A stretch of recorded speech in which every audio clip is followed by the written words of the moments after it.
There's a lot of researchers and a lot of models around resilience. How do you overcome challenges? How do you stay strong in times of crisis, like what we're dealing with as a country? How do you keep going? How do you come out stronger? And my favorite model is from Dr. Martin Seligman, who many people say is the father of positive psychology. And I read about his model in a book called The Optimistic Child that he wrote. And I thought the model was so wonderful and it was so simple. I'd love to share it with you today. I think it's really relevant for what we're going through as a world.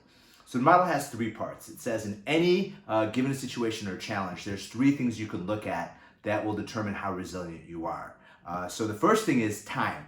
How long will this challenge last? If the challenge is going to last forever, if we think, oh, it's going to always be here, it's always going to be this bad, that makes us want to give up, obviously, right? If we say to ourselves, no, you know what, I have this challenge, but we're going to overcome it. I don't know when we're going to overcome it, but we're going to get through it.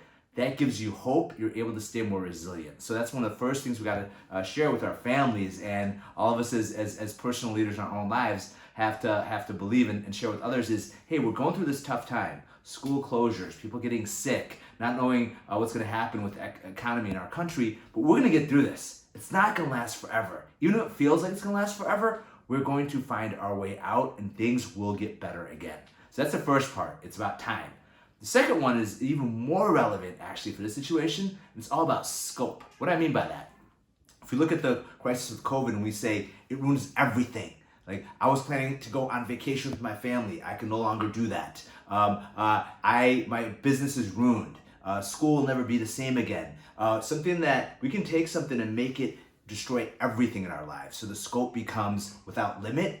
That makes us want to give up, right? Whereas we can also look at it and say, hey, you know what? This is really tough. That affects a lot of different areas, but I'm going to find some ways that I can still enjoy some aspect of life, that I can find something. So, for example, it might be like something I did yesterday. I taught my two older kids my favorite board game. It's called The Settlers of Catan, and we played it, had a lot of fun, and that's something that, although there's this crisis going around, I was able to enjoy that time, right? Or I have this guitar here, and I'm still learning how to play. I can take a few minutes to learn some new chords or just play around a little bit. Again, that gives me some peace. It allows me to enjoy something and not make the crisis the center of everything. So one piece of advice I'd have for you is make a list of some things that you can do.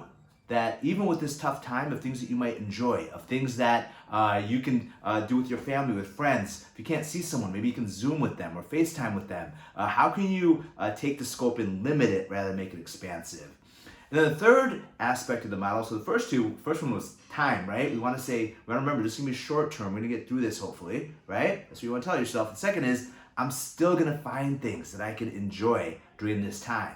I'm still going to find a way for something positive to come out of this. I'm not going to let it destroy everything, which is a temptation when we go through crisis. And then the third part Dr. Seligman talks about is this interesting one for this one. It's more relevant, I would say, in some other crises, but it's blame.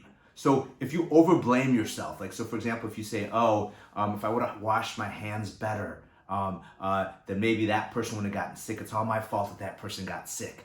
What does that do? That makes you feel depressed, right? But if you say, this is a big circumstance. I couldn't really control it. This is a pandemic of global proportions, and there's certainly things I can always do to be more careful, but I'm not going to blame myself during this time because of some result. Like, let's say that you owned a business and the business really struggled during this time. You don't want to blame yourself too much and say, well, if I would only save that extra $100 or $200, because at this time, all that will do is take away your energy and your power or make you feel powerless, and will reduce your resilience. And so the keys to being more resilient from Dr. Seligman, and I've thought about this in my own life, and it's really been helpful to me, is when I'm going through a challenge, one, I remember I can get through this. It's going to be short term. It's not forever. Two, even though I have a challenge in this area, I will find some other things that bring me joy and happiness, and I will remember those. And then third, I'm not going to waste time beating myself up. Those are three keys of resilience that I hope are helpful to you as well. Thank you.